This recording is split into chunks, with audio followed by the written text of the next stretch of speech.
Do you ever wish your wide-angle lenses could capture even more of the scene? That's where panoramas come in, and Photoshop makes it easy. I remember being frustrated at so many of the photos that I just didn't feel like I was capturing everything that I could in one single photo. My wide-angle lens was not allowing me to get the shot that I was imagining in my head. Now, I learned quickly that panoramas were the solution.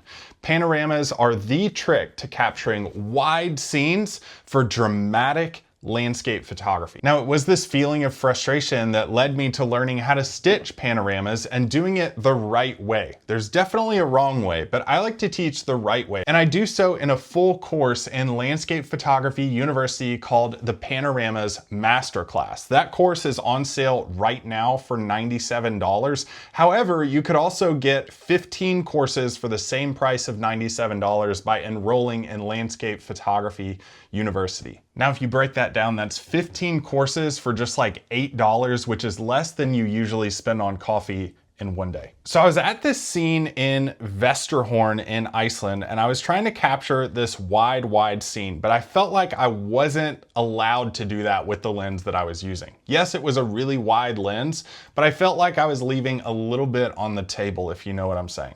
So what I decided to do was create panoramas. So you see all these photos of vertical shots of this scene. So to create a panorama, you have to create vertical or horizontal shots while overlapping each one of those shots going from left to right or top to bottom.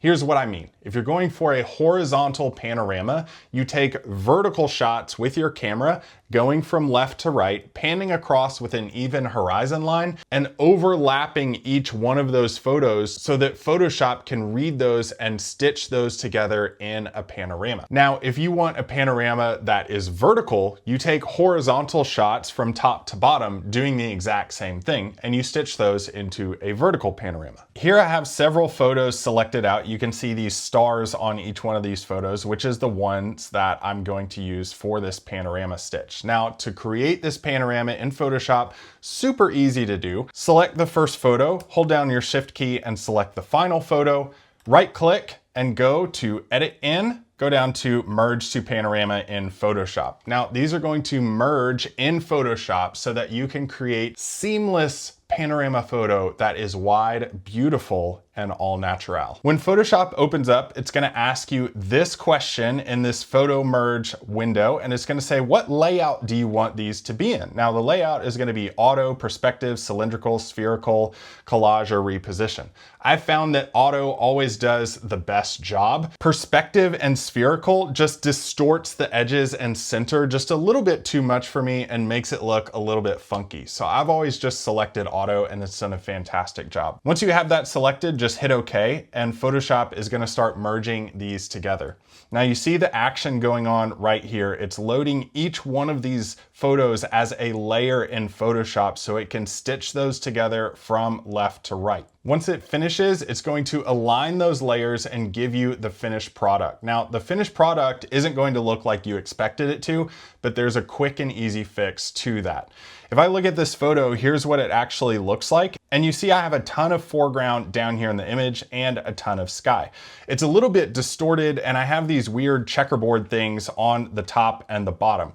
That's because as I move the camera from left to right, I was creating more space on the top and bottom when I was shooting straight on rather than to the left and the right. So that's why you have that kind of strange distortion.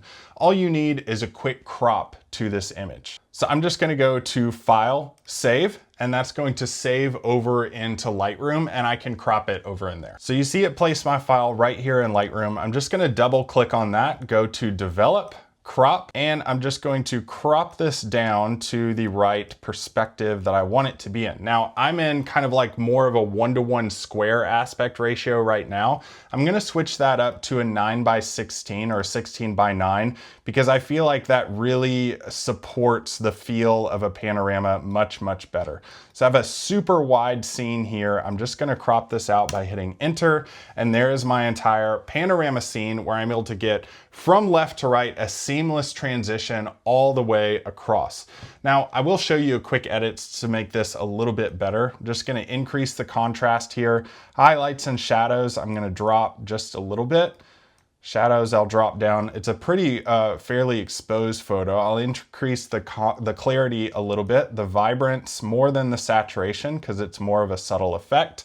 And then I'm just gonna do a quick selection on the sky and then drop the overall highlights and whites on that sky pretty good amount and increase the saturation to the sky a little bit too. And the overall exposure of the entire photo, I'll just lift just a little bit. And there we have it. In just a few short clicks of the mouse, we have a perfectly ready to go panorama to print, put on your wall, sell, whatever you want to do with it. Again, that Panoramas Masterclass is for sale right now for $97, or you could pick up 15 courses for the exact same price, plus get member perks like live photo critiques and exclusive access to private events for members only. The choice is yours. That's below in the video description.